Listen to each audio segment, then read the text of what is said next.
Hello. Be very welcome to this earnings call of Random Corp regarding the Q3 of 2024.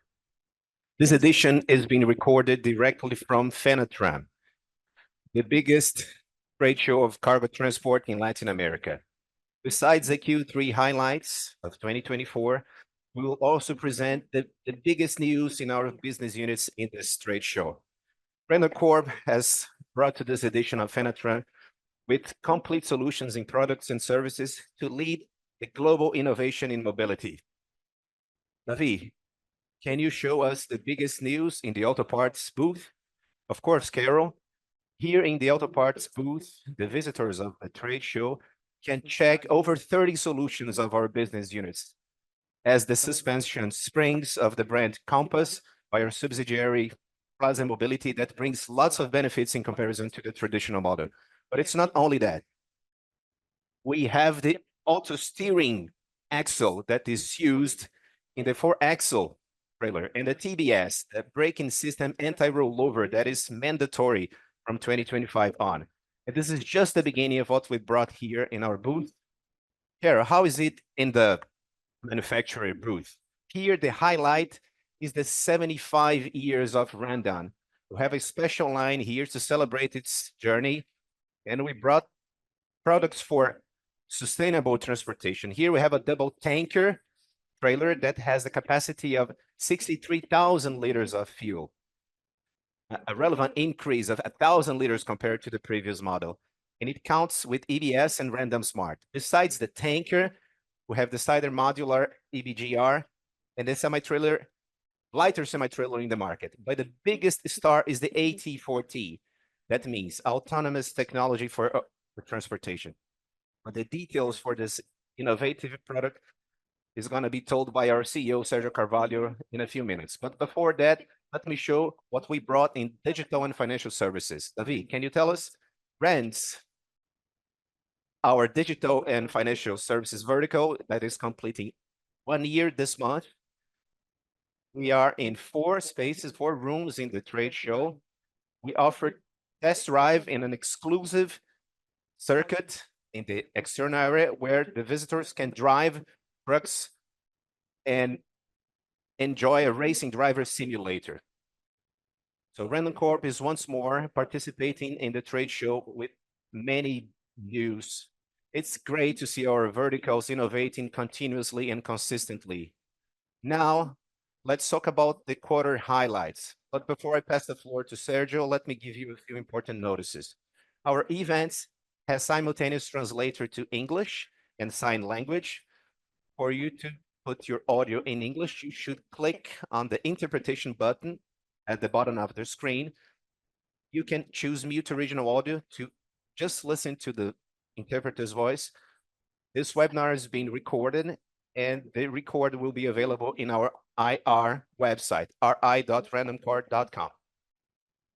I'd like to remind you that all the declarations and statements here are not a guarantee for future events because it depends on circumstances that may or may not occur. So after the presentations, we're going to have a Q&A session. So you can indicate your participation at any moment through the platform. So now I give the floor to Sergio for him to tell us a little more about AT14 and for his considerations. Thank you, Caroline. Good morning, everyone. I'm glad to be here at Fenatran today with you to talk about so many new information and for Q3 2024. But before, I'd like to thank the presence and the attendance of all the investors and stakeholders at Fenatran. We are very glad to share what we're doing to build the future of Random Corp. And here we can show in a concrete and solid way the way we are innovating in our market. So I'm here in our manufacturer booth, and I'd like to start talking about a technology that is very innovative, that was developed by our team in a partnership with the Institute Arcilio Random, AT4T. Some of you had the opportunity to get to know the prototype in the initial stages in 2023. in the site visit that we had in Caxias do Sul. But from that moment on, we had many more researches and studies, and we evolved the concept of the product, and it consolidates Random Corp as a global technology developer for mobility.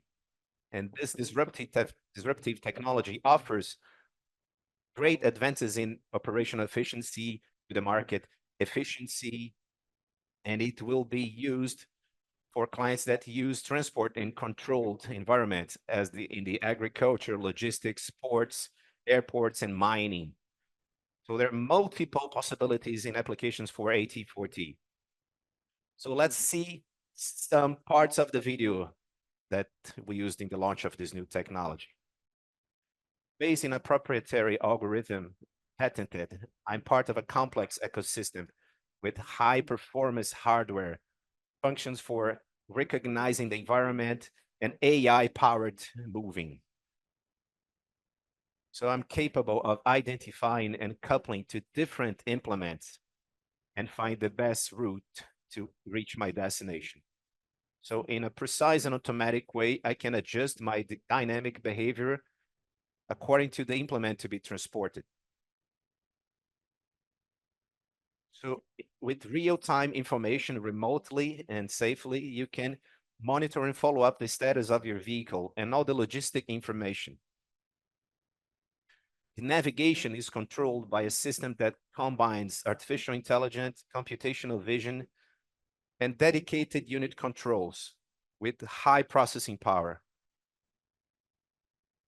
Through high-definition images and combined with the dense cloud of points, I can identify any obstacles and make the best decisions. I'm capable of realizing complex maneuvering, including reverse, finalizing all the processes in a secure, in a safe and optimized way. So I am an agent for decarbonization of the mobility industry, contributing for a more sustainable future. I can be integrated with a great universe of solutions Random Corp that were well thought and developed for mobility. I'm a set of hardware of high performance. I'm a advanced perception system. I am a decision-making system. I am a prepared control system to guide you to the solution. I am AT4T, Autonomous Technology for Transportation. That's it, everyone. So we are very excited with this new innovation. Talking about that, one of our solutions that was the most disruptive and innovative that we had, a unique technology in the world, and it might be used in diverse applications. Our ESIS was incorporated in the first hybrid conceptual truck that was launched here by VW at Fenatran. Participating in this is very significant for us because we helped develop this sustainable mobility. Back to the quarter, I'd like to highlight our revenue and EBITDA historic results that we got in this period. We've been executing our strategy based in the pillars of innovation, internationalization, aftermarket, and expanding our portfolio. It's a positive reflection in our figures, and it strengthens and makes us stronger and resilient, more resilient. In October, we announced a very important acquisition, the first in Europe, that adds new geographies and products and revenue in strong currency.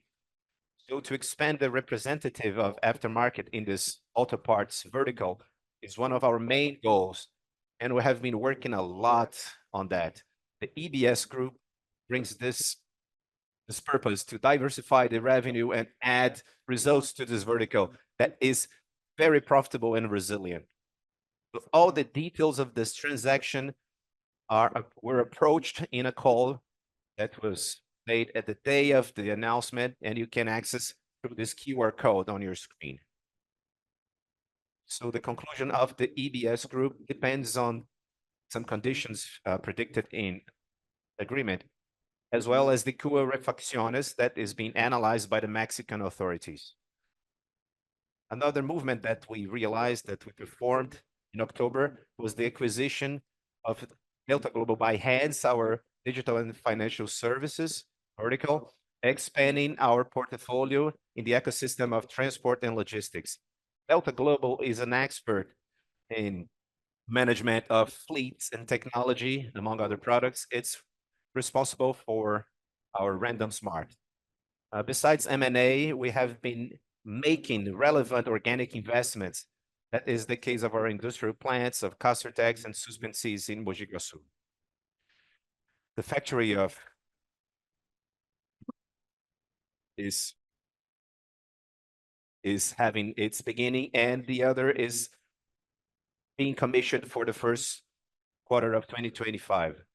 Uh, the importance of this supply agreement for Mercedes-Benz was fantastic because we were competing with global players in the segment. And this was only possible because of the technology of products and the quality of our deliveries. So I'm very happy to share with you today that thanks to that, it's the first time that Random Corp had received the award, Diamond Truck Supplier Award in Germany, as one of the 7 best suppliers, vendors of Mercedes in the world, an acknowledgement for our high performance for innovative solutions. And we have been achieving all those milestones in a very complicated year to us because of some factors as the update of our ERP, the floodings in Rio Grande do Sul, the complexity of the global sector, including the increased sea freight costs and the lack of availability for containers. But it was not capable of stopping us achieving those records. And Paulo is going to mention later about the rating elevation that we achieved. And I have to talk about the importance. The AAA score is crowning what we have been developing over the last few years, a big expansion without always keeping our financial stability. That is one of our guidelines. So I'd like to end my participation talking about the change in the management that we had in the Q3 2024 for us to be even better prepared for the future. Our foreign operations, international operation is growing, so we changed the roles of our directors to enjoy better the synergies among our businesses and foster the internationalization process. So now we have 2 executive VPs divided in South America and international operations. Ricardo Escoboza is the new VP responsible for the operations in the manufacturer in the whole South America, and he's the CEO of Vertical Auto Parts, the Auto Parts vertical. Pontalti is the executive VP responsible for manufacturer and auto parts in the external market in geographies that are not the South America, and he's the CEO of a vertical controls and movements. And besides those changes, now we have CPCO, Chief People and Culture Officer, that is now with Marcos Baptistut, and he's a seasoned professional that's going to help us feel better with people and the environment. Then we reached the end of this year with many achievements and challenges that were very positive for our next cycle. So the market has shown signs of continuity. We have new businesses. We have made important changes in governance. So 2025 is going to be a great year for Random Corp, guys. So now I'd like to pass the floor to Paulo for him to perform his presentation. Thank you, Sergio. Good morning, everyone. I'd like to thank all the investors and analysts that were with us at Fenatran. It's very important to have you guys close to us. So now talking about the figures of the Q3 2024. So we had a business environment that was very favorable in Brazil, but we have some worrying points. That is the increase of the interest rate, Selic, in September, that got to 11.75% per year. And the inflation is above the goal. The rate is appreciated, and the expectations for next year is the record historic for the harvest and for the logistic chain. Talking about the automotive sector, we had some expressive increases when we observe the truck segment that is going in an accelerated rhythm in comparison to the last year, especially because of the demand of the industrial sector. The highway implements had a slight decrease compared to the 2023 due to the reduction of the agribusiness products as the exporting scenario is challenging, even with the dollar being stronger in comparison to real. So this factor, the freight costs and the lack of availability for containers elevated the price of sea freight, causing many obstacles around the world. Besides that, we had some problems in selling to some regions that had its demand impacted by a political and economic crisis or high interest rates, among other factors. So within this scenario in our main markets, we had the biggest quarterly revenue of our history, thanks to the great execution of our diversification strategy, in which we added important business over the last few years, and they allowed us to be more resilient facing the challenges of our pathway. So it reflected in our EBITDA that reached its biggest historic level. Our focus on auto parts, especially in the aftermarket and services segments that are highly profitable, allowed us to reach that margin. And this is what we want to keep doing with new acquisitions like with the Cuo Reflexiones and EBS. We're following our goals in increasing our margins and strengthening our businesses.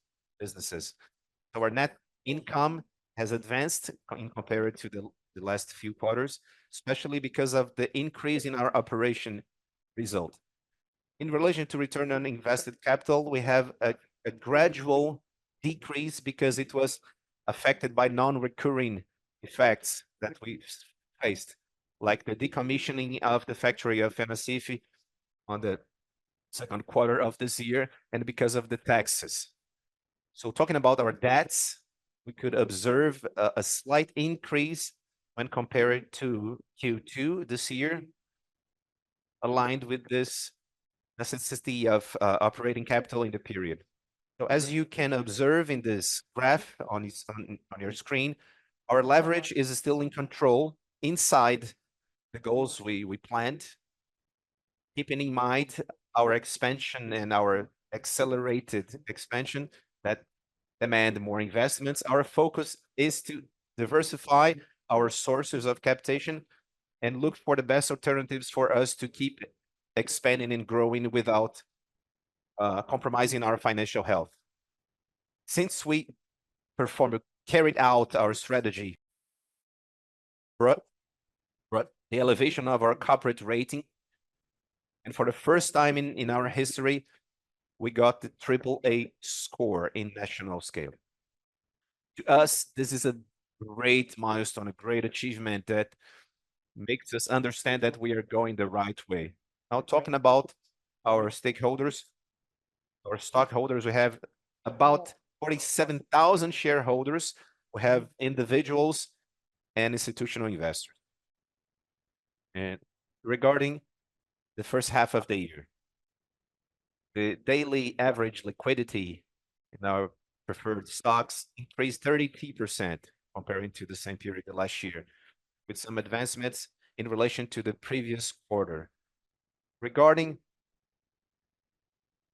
the remuneration of our shareholders, we paid interest over capitals that without income tax summed 43 million reais.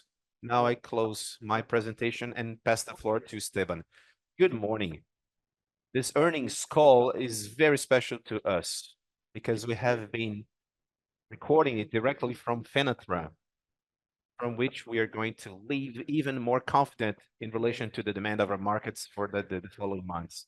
And now we can share with our investors the innovations and the strength of our brands and products that makes Randoncorp one of the biggest groups in the automobile sector in Brazil.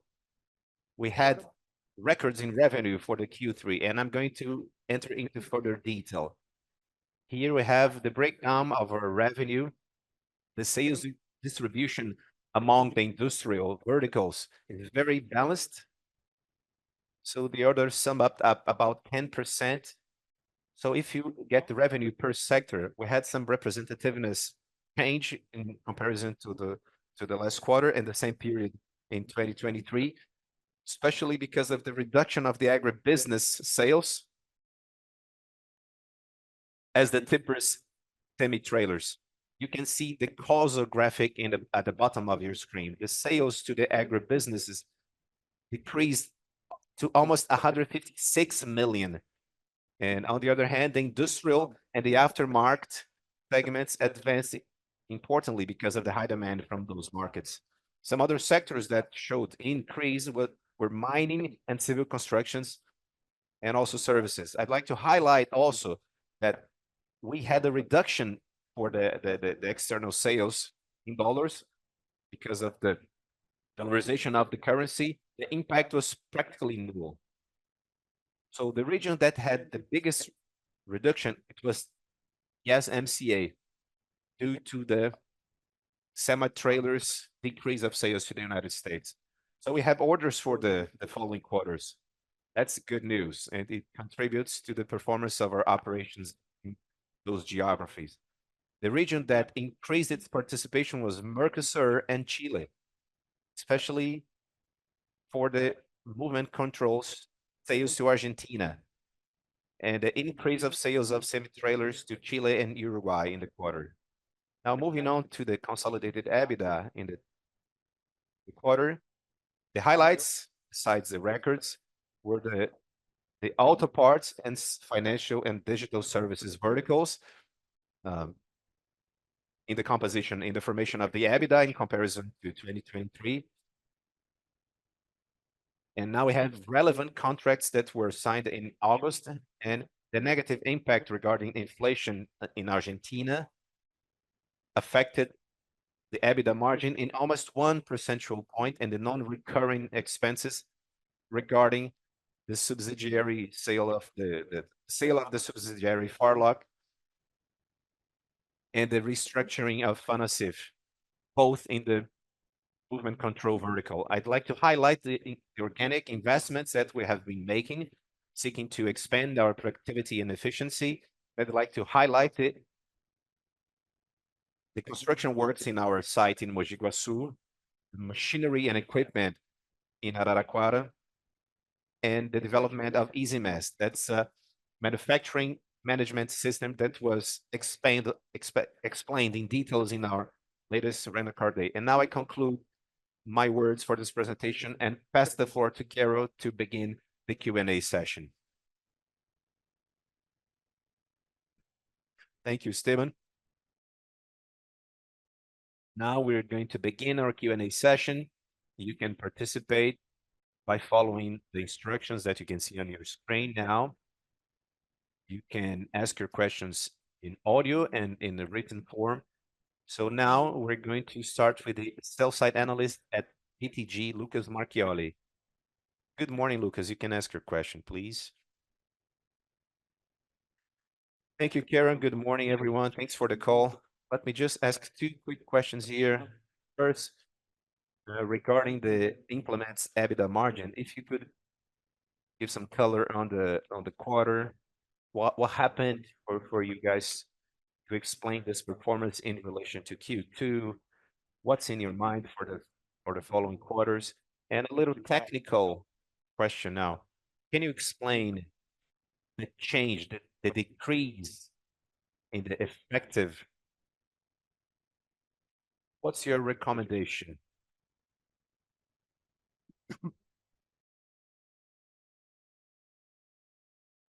The effective tax rate. Can you give some color on that? Thanks for your questions. Talking about the manufacturer margin, I'd like to share this answer with Sergio and Esteban. In short term, I'd like to talk about the manufacturing margin, and then Sergio can explore a little what we can expect from the manufacturing margin And Paulo, if you could comment on the effective tax rate. I'm going to talk about the margin of the manufacturer with Esteban. Thank you, Lucas, for your question and for following up our latest earnings call. So first, we have to understand that the manufacturer is a third of our business in terms of revenue. In terms of EBITDA, it represents less. But what I mean with that is that our businesses have a bigger representativeness regarding auto parts, control of movements. But with that being said, another topic that is worth recalling is that the manufacturer specifically suffered a perfect storm in the first half of the year. Since the beginning of the year, when we updated the RB, that brought us to a period of darkness. We could not operate for some days. And when we resumed it, we could identify satellite systems that impacted the operation of the manufacturer. And in our perspective, it brought us a loss of at least a month of production in some units, and it had reflections in the revenue and in the market share.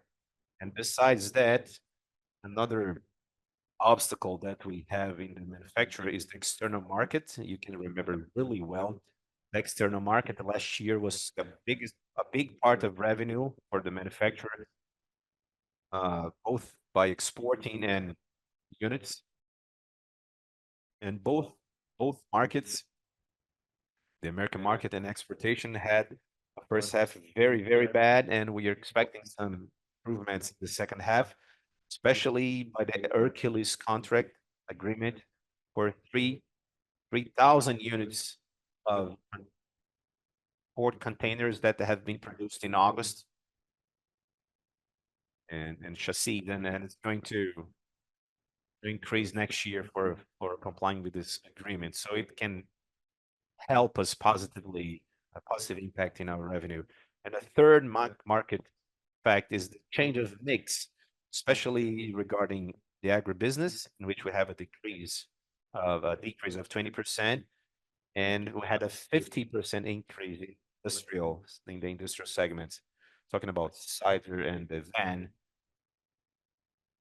we don't have the same representativeness in regarding compared to the other products like the tippers and trucks that are our flagships. But looking to the future, we are improving our processes. And during the first half of the year, we changed the paint job so we can have more output with lower costs. And we also see that the agribusiness coming back are going to, so the harvest projection of Conafra indicates an increase in the harvest. So this increase in the market and the internal productivity with automation and processes, we see that that's a gradual normality coming back. It's not going to change radically from a quarter to another, but this recovery is in our planning, and I have to pass the floor to Sergio to comment on the long term for us to recover those margins. So Sergio, if you can comment on the long term, it's gonna. Can you hear me well? Yes, Sergio. Thank you, Lucas, for your question, for being here with us. So we are very optimistic regarding what it expects us in our manufacturer vertical ahead, due to many reasons, and Steban mentions most of them. We we keep seeing an increase in volumes, market volumes as a whole, and the expectation for growth for the crops for the years ahead is very relevant. The increase in corn production. So with many factories that are being commissioned in Brazil for ethanol production from corn, it's going to lead to a bigger movement and necessity over the predictions that existed that have already been made by the authorities and experts in the Brazilian grain production. Our perspective in market for the years ahead is very optimistic. This year was a little sensitive for the agro business in Brazil for due to numerous several reasons, the price of commodities, the Argentina issue, a big American production that increased the competitiveness, impacting the prices, some the rains and the fires in Brazil. But we can see a better mix for the years ahead. Agro is gonna recover its share in the total volume of production. Just for you to understand, this year agro decreased the progress destined to the agribusiness uh, fell about 15% in comparison to the same time, the same period of last year. And industrial cargo increased by 50%. So it's a big change for our mix this year. And we expect a more regular scenario for next year, like biggest numbers, but with a regular mix, more regular mix. So we had many layout changes and machinery and equipment modernization. So we could identify and remove some bottlenecks from in our active processes. And we are going to keep improving and investing for us to increase our productivity. We expect fewer changes that have an impact and are going to have an initial cost a little elevated in the commissioning. But if I manufacture an equipment here and transport that to another site, it causes an initial inefficiency. But next year, we expect to normalize that. So we're going to keep investing heavily in our productivity programs. And we have a restructured team with some important changes in our management and governance. Ricardo Escobosa is now responsible for this vertical. And we had a series of some realigning and restructuring measures. And the results have been very, very positive. So, Lucas, we are very optimistic for this this improvement for the financial performance of our manufacturer. But I'd like to remind you, everything that we do in our manufacturer vertical brings results to our financial services that come from the manufacturer, the auto parts. They have results that come from the manufacturing vertical. So this holistic perspective, the big picture of Random Corp must to be seen as a whole because the unit is not a standalone, it's connected to our business model. Thank you, Sergio. Now I pass the floor to you to talk about the tax rate that presented the reduction in comparison to the first and second quarter, please. Good morning. Can you hear me well? Yes. So, Lucas, thank you for your question. Thank you for your participation in our release call. It's a very important topic because this year we had some important events that impacted our effective tax rate. The first, that is, that was one that came to stay. It's that at the end of last year, the government started taxing subventions for uh, ICMS taxes that impacted at Nakata related to our city in Extrema, in our Extrema unit. And this is an effect that's definitive, permanent. The others are non-recurring effects. First of them, the restructuring that we had with the decommissioning of our Uruguay plant on a SIF, in which we didn't recognize that the tax deferred affected our results. And we had a defect of TBU to the universal basis tributation that impacted our third quarter, and that basically is regarding 2023, but has an impact the following fiscal year in Brazil, mainly in function of our excellent results achieved by Hercules last year. And besides that, even in function of this movement, this moment, this recovery moment of the margins of the manufacturer, we had also an impact in non-accounted deferred in this vertical, and it's not lost.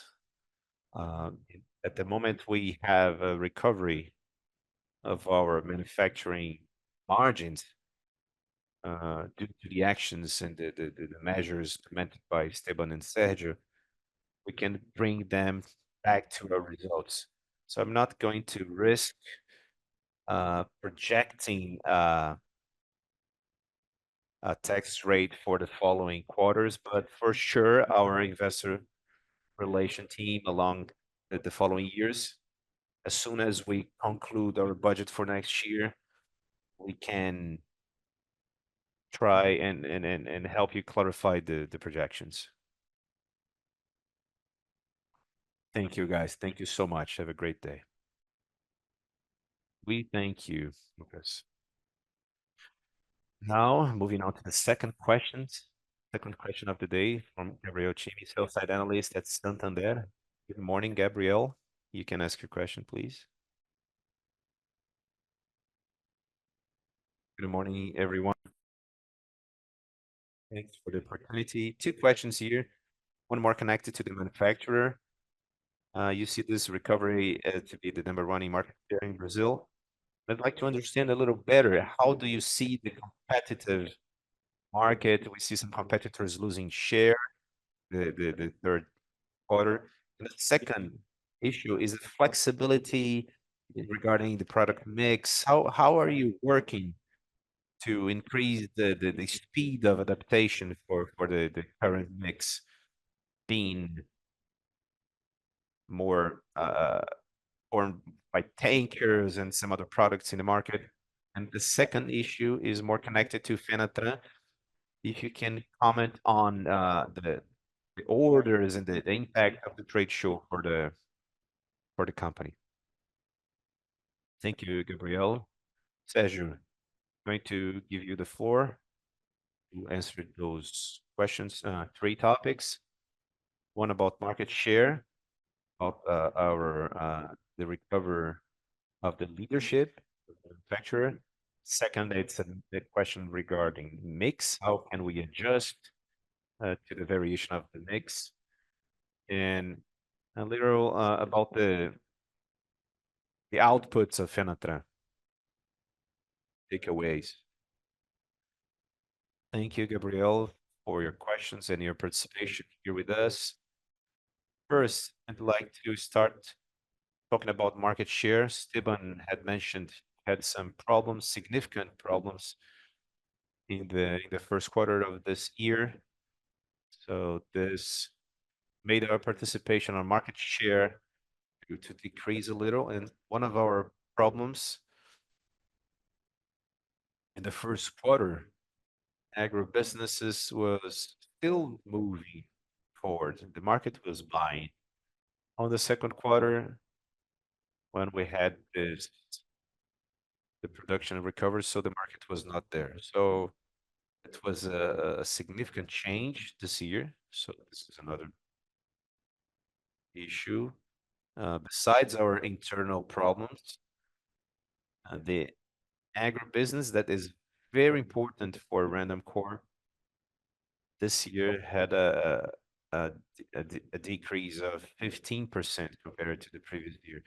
And industrial cargo increased 50%. And these segments are not are not segments in which we have big penetration. So we tend to focus where we have more aggregate value, added value. But with that being said, we see during the year, we come during the year recovering our market share, and we have recovered our leadership in October last month. And at the beginning of the month of November, we are expanding and growing our market share in the market. So we had an anomaly, some anomalies that brought us to this temporary situation, losing the first place in the Brazilian market. We had never lost it in South America or in the south hemisphere of the planet because we export a lot and we produce way more than we supply in the domestic market. I hope everybody can see that our volumes are way bigger when you consider our exportations and all the other markets in which we have a participation. But in the domestic market, this problem was overcome. So the mix in our segment is always variable, but this year, as I mentioned, a big variation in which agro decreased and the industrial cargo increased. So tankers have been expanding in a very significant way. We multiplied it 4 times our daily production of tankers in overall perspective, and we have some lines of products that have some flexibility that allow us at a certain up to a certain level to adjust. So segment increase in some lines and some other lines we don't have that flexibility. So our executive team at the manufacturer has been working a lot in expanding our capacity of production. This project is ongoing, is being developed as we speak for us to increase our capacity, our production capacity, and this increasing flexibility for us to be able to serve all the market sectors in a more efficient and to end Fenatran as Random Corp first has been as Fenatran is still happening today. It has been a big success, very positive for the first time. Gabriel and I had 4 booths for different spaces there with our manufacturer, our auto parts sector, and we had also a booth for rents and some of those verticals like auto parts. We showed new technologies. We captured the attention, we drew the attention of our clients in such a way that some ideas and the inclusion of new technologies in future platforms for 26, 27 are being discussed. And we have been making some networking and fostering new relationships. And for sure, the biggest example of that, it was the launch of the hybrid truck of Volkswagen, trucks and buses, with a value proposition very effective for the transporters. As technology is 100% of the technology was developed by Random Core, electric traction, battery, control software, and they come from our suspenses. So some new businesses developed by Rands and our manufacturer of semi-trailers, in which we actually sold during the trade show. And this trade show has been very positive to us. We're very happy with the businesses volume that we could obtain so far. The trade show is still happening today. Discussions are there, but uh, those who had opportunity to be with us there and to even access our booth was almost nearly impossible because it was crowded and it was the most popular booth the whole trade show. We're very happy had opportunities to have a deliver of our semi-trailer number 600,000. That's a milestone for the national industry. We were we received the VP, the Vice President of the Republic. We showed technologies for the future. Sorry about my long answer, Gabriel, but we are very glad and happy with the commercial perspective of the trade show and with all the new technology that we presented there. And we could see the acknowledgement by the press, by the clients, the experts, is even recently more they're surprised and impressed by seeing that this national company, Random Corp, developing so many innovative vanguard technologies, innovative and vanguard technologies, preparing our company to a very, very positive future ahead. Thank you, Sergio. Thank you so much. Have a great day, guys. Now we're going to move to our next question by analyst André Ferreira at Bradesco. Good morning, André. You can ask your question. Good morning, guys. Thanks for the opportunity. I have two questions. Back to the manufacturer margin. I understand that it's a non-favorable mix in Brazil, and it's an overall decrease in every market that impacts the operating leverage. But I'd like to understand if there are any leverages for operating efficiency that can be worked internally, and if the modular platform, what it represents for implementing 25, 26, 27, and does it aggregate a higher margin compared to the implements? And second question about M&A,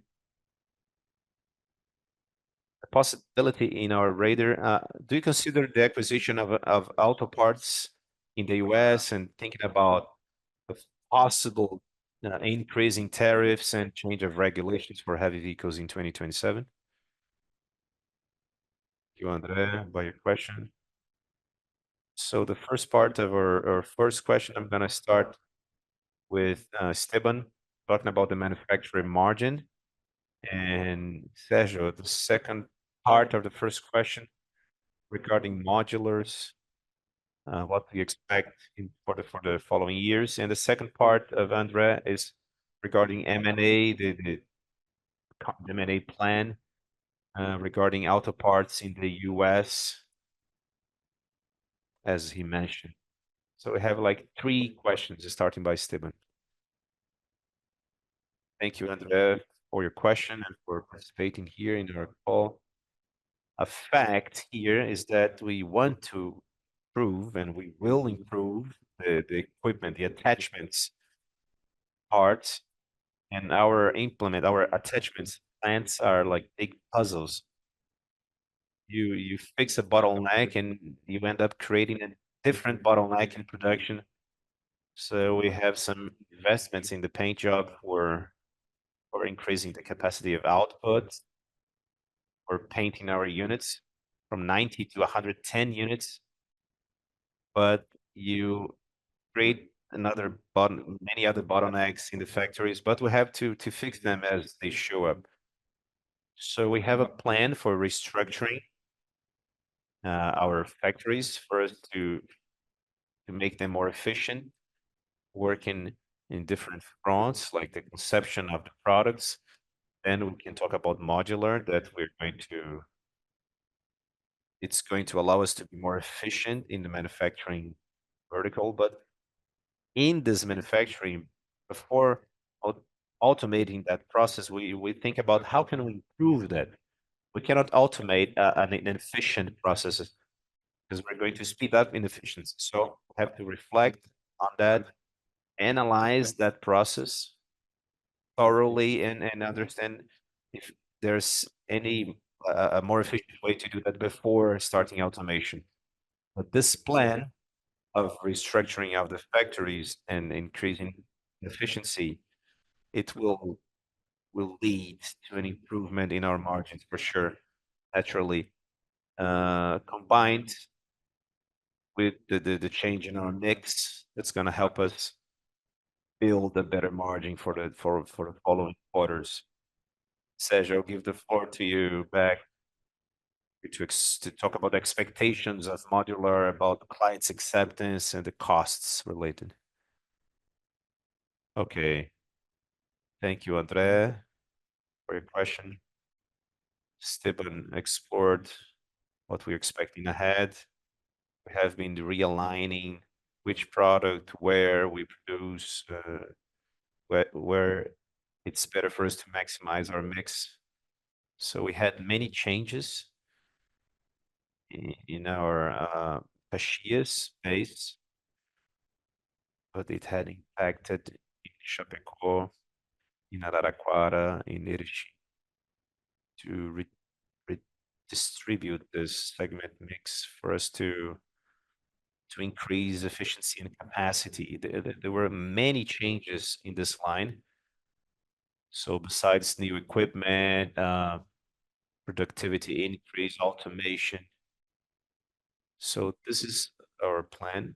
In the modular platform, what we've been producing is more connected to the category of like uh, like craft production and some equipment predicted for the industrial process are being commissioned at the end of this year. So as they are commissioned, we will be able to increase the production rate for the products that have modular platforms that represent not necessarily a cost reduction per part, but the advantage here is as a platform is to reduce 700, 1,000 kilos from the dead weight. So it's gonna allow us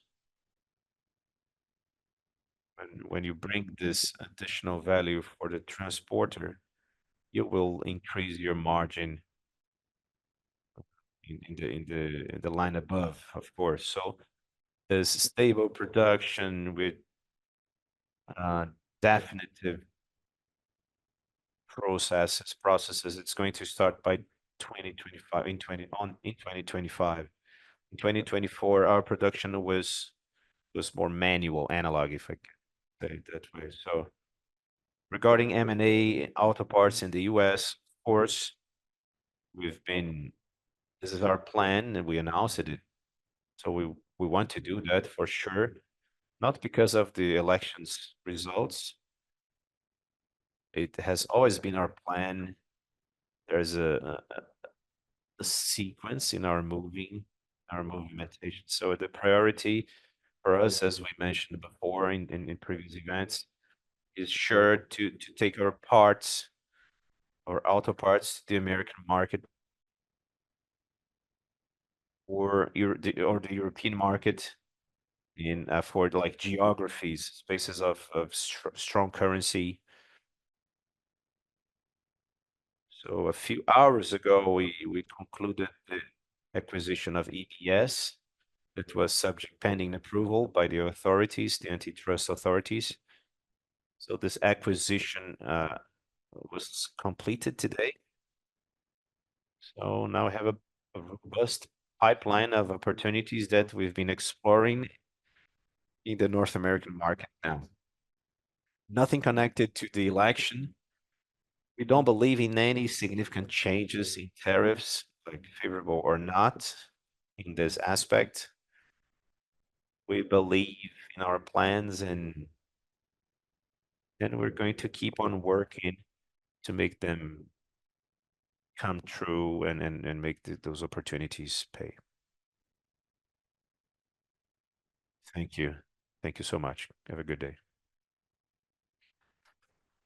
Let's move to the next question by the sell-side analyst by XP. Lucas, good morning. You can ask a question.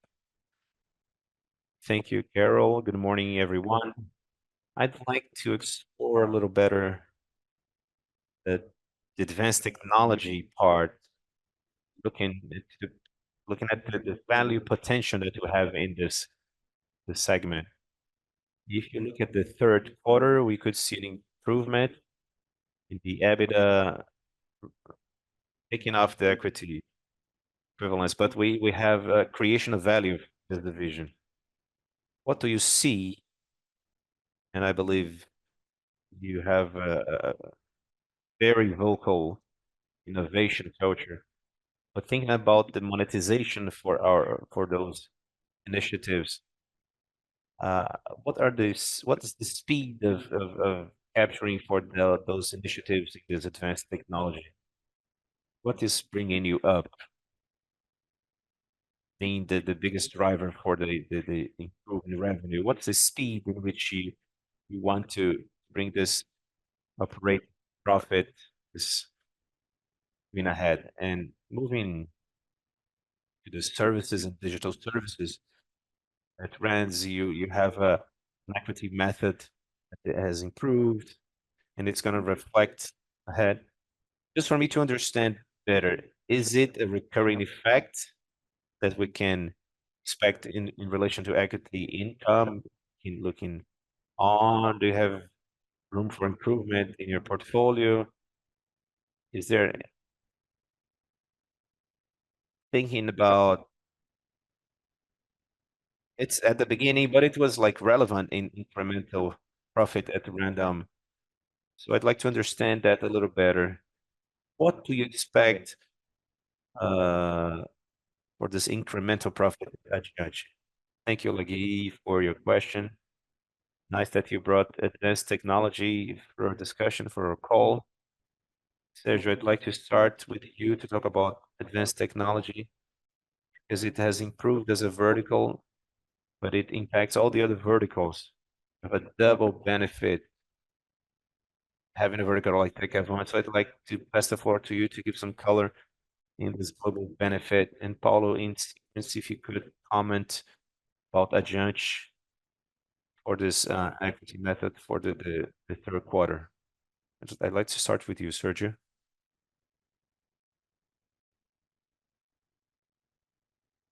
You're muted, Sergio. Thank you, Lucas, for your question.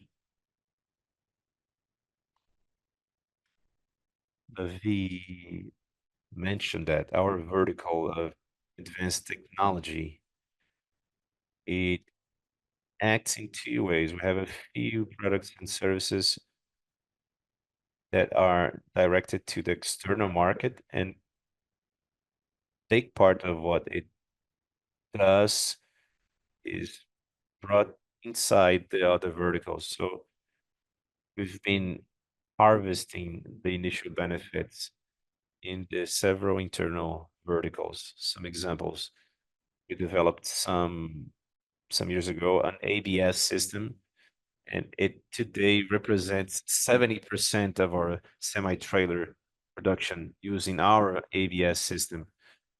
And the benefit is felt inside the vertical. We launched the EBS at Fenatran. So we developed Random Smart, developed many other technologies associated to nanoparticles and what's more disruptive, the acceptance period and the scale, the quantity increase for those technologies is a little slower than the incremental innovations, the evolutions. So everything that's more disruptive takes longer to to become solid business models. A great example is the ESIS system we announced as a concept for the market in 2019. And it was so innovative that the vehicles could not be tested because the clients could not test the concept because the vehicle could not operate in Brazilian highways for lack of regulation for having a trailer with electric traction. So we had to overcome those obstacles for 2 years for us to be able to have the regulation. And then we started selling at the end of last year and this year. So we're going to sell 50 units this year, we believe, but it's gaining momentum, the green freight. So many business people is you're talking I'm like closing deals due to your traction system. And it's multiplying. So we are at the part of the exponential curve that's a little flat, but we believe that we're going to scale up those businesses for the years ahead. So everything that is disruptive takes a little longer, but we're going to get the results from that with great margins, but it's going to take a little longer. Another example, we've been talking about the wheel hub, the different material based on 9-1, our nanoparticle of niobium. So we presented that in Canada. So a wheel hub weighs 32 kilograms. The Brazilian hub is gonna be reduced to 19 kilos, and the American version is going to be almost as light as an aluminum hub. So the American was approved, was validated. We're going to test in the field for 2 years in the American market. Then we have this big expectation in bringing incremental results and revenue. In the Brazilian case, we believe that we're going to start the conversion of that process at some moment of 2025, second half. So it's just an example. Everything that is cast in a vehicle and many other that are stamped and welded represent a big potential for us to convert in castings with this new cast, cast parts, with this new technology of material. So it's a journey. The clients cannot attack the whole vehicle and say, oh, let's get all the parts and convert everything into this new material, but we're going to do that gradually, following their pace. But we are very optimistic because the technology will pay out, will bring dividends and assist us in increasing the margins. But the time scale, the more disruptive it is, the more difficult for it to translate into results. So Davi, I don't know if there were another part of the question, or if it was my part. If it has, can you repeat that? No, it was basically that the advanced technology Sergio. I think you covered everything. Lucas, if you have a follow-up, so I'll give the floor back to Paulo. And now talking about Addiante in the third quarter. Perfect. Lucas, thanks for your question. Without any questions, the Ambipar agreement that was announced was relevant for Addiante. We have like over 1,600 assets. We doubled the size, and now we have presented positive results, which impacted our equity method line. Of course, we are moving on solid. We are very happy with this investment. And the more it grows with newer operations and agreements, this equity method line is going to keep being important. for the Rands vertical and for Random Corp as a whole?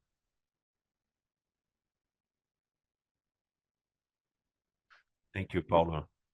So I'd like to talk about Alexandre Mendes. He asked the question about Adiante.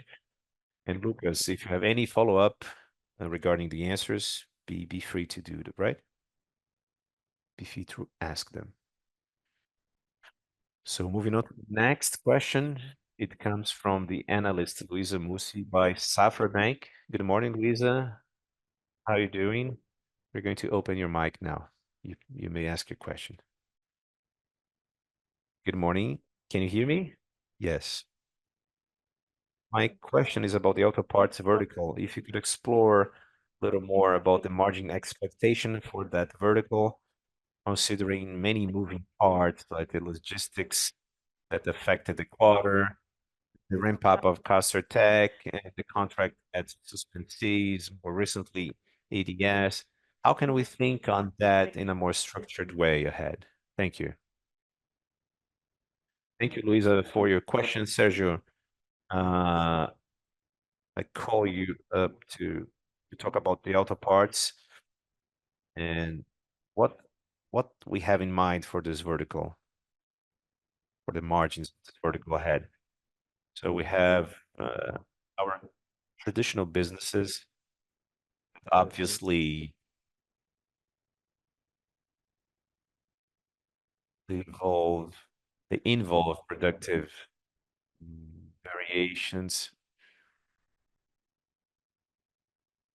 of like raw material costs, prices. Part of what we do in the auto part are related to supplying contracts for big manufacturers.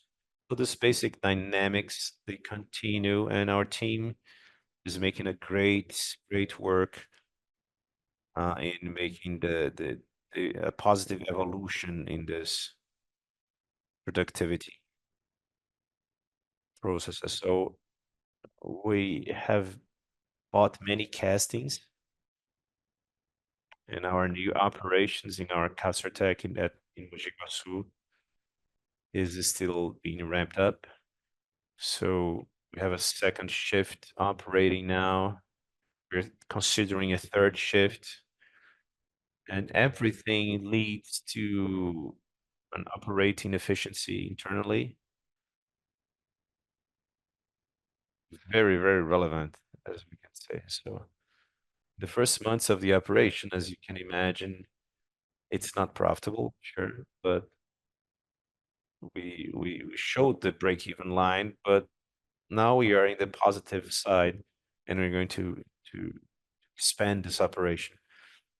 And we have a big launch at Suspensees in the first quarter of 2025 with the front axles for Mercedes.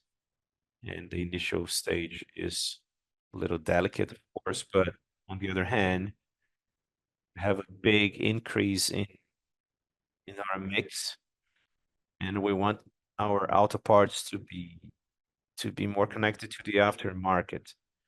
So being Castertech, Suspensee, and all the other brands, all the other units, they have been putting the effort to expand their role in the aftermarket segment because of rentability, profitability, stability of revenue, and as we commented before, we concluded the acquisition of ABS, uh, and their segment is aftermarket as well. So this business unit has its dynamics, so we can see the growth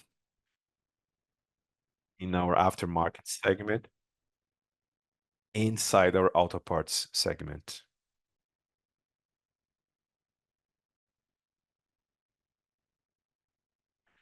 Thank you.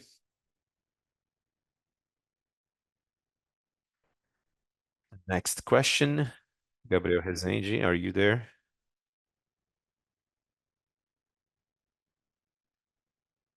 Yes, Carol. Yes, perfect. Can ask your question. Thanks for the opportunity. Two quick follow-ups. Sergio commented at the beginning of the call about the changes in governance. I'd like to understand, Sergio, if like if this new division of the directories and VP can change the manufacturer's margins between the manufacturer vertical and the auto parts vertical. I understand that uh, are we going to see a change, a shift for the margins for attachments uh, with those new with this new change? But the second here is you commented on the expectation of increasing volumes and mix for 2025 due to the agribusiness. I understand it makes all the sense to move for agro increase in the latest month.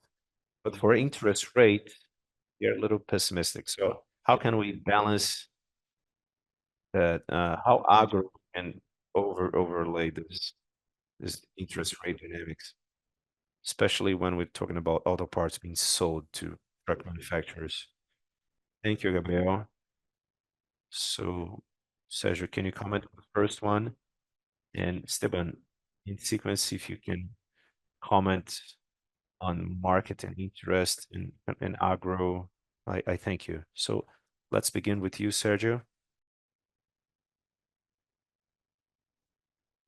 Gabriel, thank you for your question. Gabriel, our primordial vision perspective here is to maximize synergy, and we try to do that. We have been trying to do that forever. So we upgraded our structure because we judged we could do that to to optimize our process in a series of areas.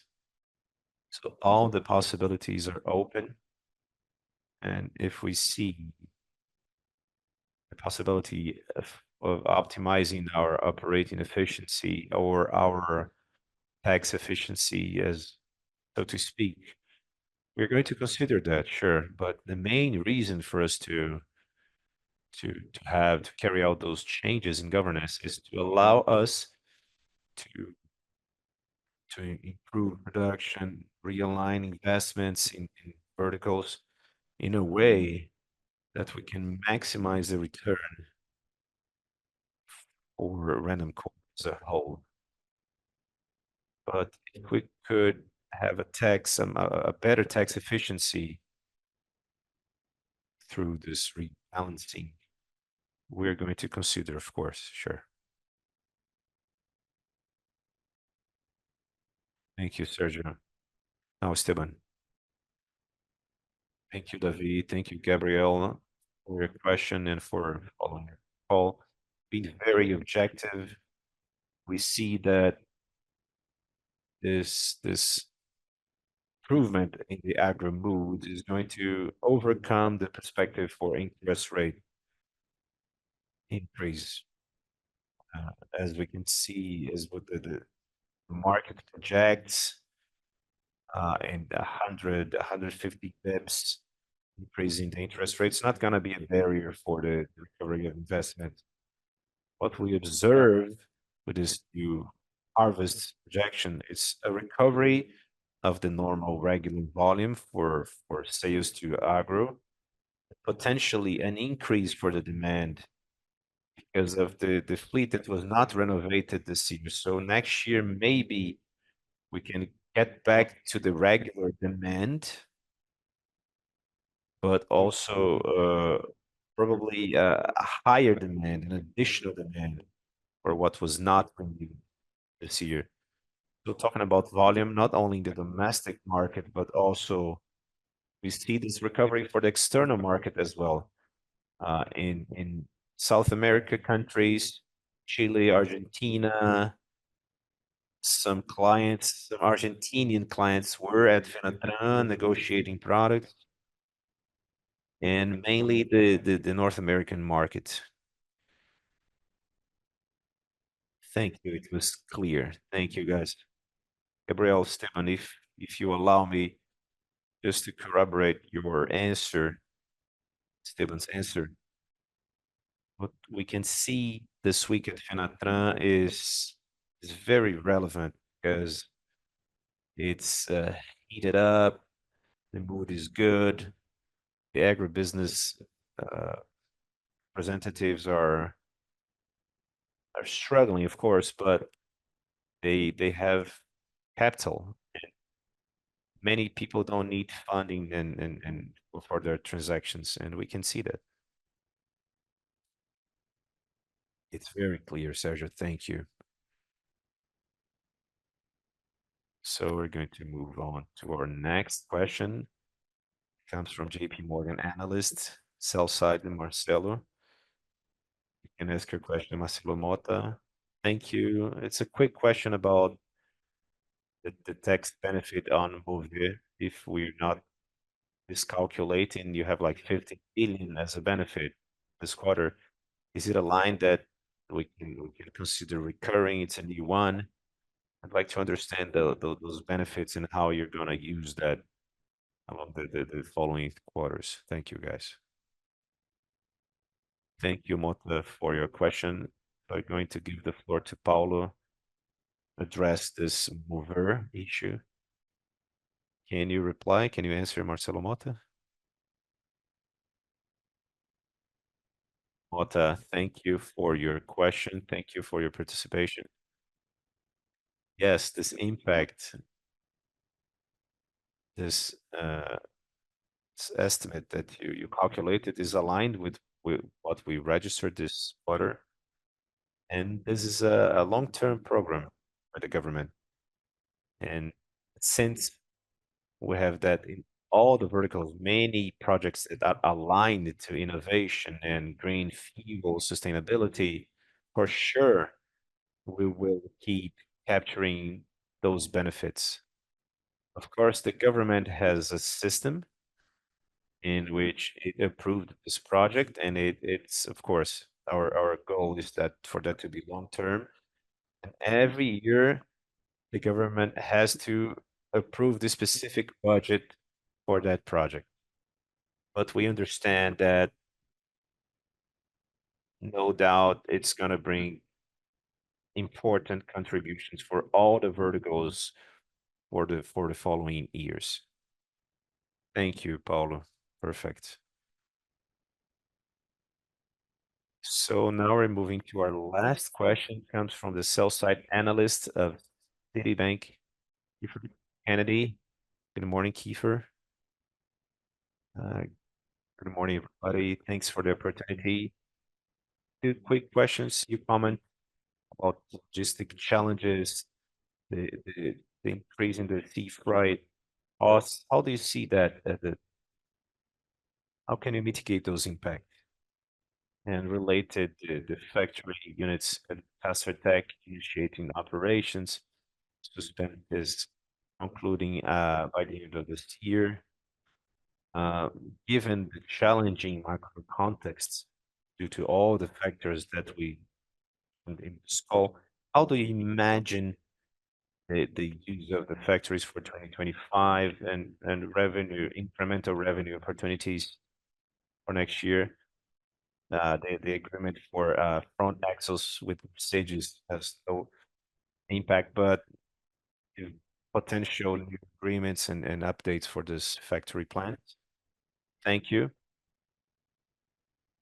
Regarding freights, I'm going to talk about that with Steven. If you could, Sergio, talk about the Mogi plants.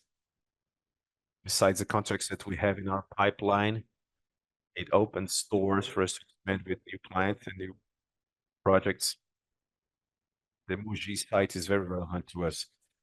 So first, we're going to comment on this first point, and then Sergio finish that. Kiefer, thank you for following our call and for your question regarding freight. Since Fras-le Mobility, our vertical that has more exposure to the international market, it felt a little more the pressure of the freight costs the first half. So we saw that in the earnings release by Fastly, but our role here is to manage that, to be able to run around that. And our models is we have to solve that internally for us to preserve our margins and eventually expand opportunities that we can see. So looking ahead, of course, it's going to normalize the availability of containers, and of course, it's like a demand and offer. The the cost of the freight is going to be normalized as well. So Sergio, can you comment on the second part of the question, please? Yes, perfect. Kiefer, thanks for your participation. Our perspective, Caster Tech, Caster Mogi, I mean, is in the ramp-up process, as I mentioned in a previous question. We are starting the second shift. We crossed the break-even line, so it has a positive impact in our results. But the business's volume that we have is significantly superior to our production capacity. So we have all the variables aligned for having 2025 operating at full capacity in our unit in Caster Mogi. Even though we will need more capacity and we are going to buy, to purchase material, and we have many opportunities that will demand the expanding of capacity for production for the future. So we have a trust level that is very significant. That is we are sure that the evolution is going to be positive and sufficient. But in parallel, in this very same site, we have the front axle unit for Mercedes. So it's going to be implemented. There are many stages. We're not going to have a full year at the beginning. It's the beginning of production. So it involves some processes that we are starting safely in Caxias do Sul, in machining, and some equipment are being transferred. Some pieces of equipment of Mercedes are being transferred to the operation in Mogi Guaçu. And once the equipment are there and installed, commissioned, we start machining those components there. And then we're going to begin the assembly in different categories and segments. At some point in 2025, we're going to supply 100% of Mercedes-Benz necessities. So it's a long project that involves many stages, different vehicle models, different levels of aggregated value that we're going to see along the year. And the purpose there is to perform a good job for us not to have any issues and any problems and compromise the success of this launch. From there on, when we have the project well rounded and established, we can think of a new expansion. Possibly, we're going to have to assemble axles for our own operations, semi-trailer axles that we produce, manufacture in the south. We're going to transfer that to Suspensys for them to improve logistics in our manufacturer vertical in Araraquara. Many other products are going to be added, and we have some negotiations to expand the front axle activities to our to other clients, but we are still negotiating and they are pending. We cannot tell you when it's going to happen, but we have the intention to do that in the following years after 2025, having like bigger volumes of production at Suspensys Mogi Guaçu. So our perspective regarding auto parts in this industry complex, are very positive.